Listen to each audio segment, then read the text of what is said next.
నా పేరు దొంతినేని నరసింహ అండి, గడ్డనాం డివిజన్ నుంచి. భూ కబ్జాల గురించి మాట్లాడారు గానీ జీహెచ్ఎంసీలో అవినీతి గురించి మాట్లాడలేదు. సార్, ఇందాక మీరు అందరూ సమస్యలు చెప్పారు. ఆ సమస్యలకు అసలైన మూలం అవినీతి. అది ఎందుకో నేను ఇప్పుడు చెప్తాను. రైట్ టు సర్వీస్ యాక్ట్ ఉంది మనకు. జీహెచ్ఎంసీలో 8,000 అప్లికేషన్లు పెండింగ్ ఉన్నాయి. సిటిజన్ చార్టర్ల ప్రకారం 3 రోజుల్లో 4 రోజుల్లో జరగాల్సిన పని జరగట్లేదు. డబ్బులు ఇస్తే గానీ పని చేయరు వాళ్ళు. దానికోసం ఎందుకు రైట్ టు సర్వీస్ యాక్ట్ తీసుకురావట్లేదు గవర్నమెంట్? జీహెచ్ఎంసీ కౌన్సిల్ మీటింగ్లకు 21 మీటింగ్లకు 42 లక్షలు కేవలం భోజనానికి ఖర్చు పెట్టారు. అంటే ప్లేట్ భోజనం 2,000 రూపాయలు.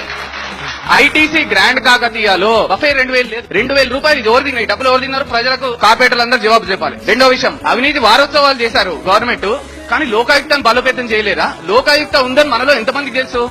మూడోది, హైదరాబాద్ లో గానీ ఇండియాలో ఒక బైక్ కొంటే కాస్ట్ 60,000, 70,000. కరిజ్మా కొంటే ₹1,00,000. జీహెచ్ఎంసీలో ఒక బైక్ మెయింటెనెన్స్ కి 1.5 lakhs అంట. ఏంటి అవినీతి? రెండోది, స్కూటర్ మెయింటెనెన్స్ ఇప్పుడు 1.24 lakhs అంట. ఇంకొకటండి, ఆటో మెయింటెనెన్స్ అసలు అన్యాయం అండి. ఆటో ₹1,00,000 లేకపోతే 2 లక్షల రూపాయలు.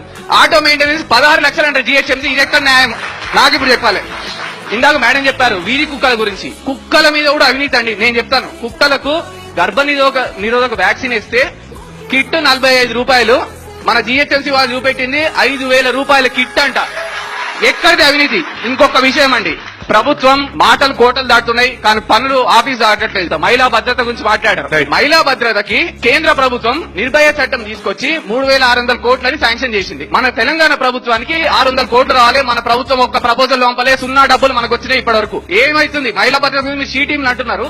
నిర్భయ చట్టం నుంచి డబ్బులు ఎందుకు తీసుకురాకపోయారు? కర్ణాటక గవర్నమెంట్ 24 కోట్లు శాంక్షన్ చేయించుకుంది.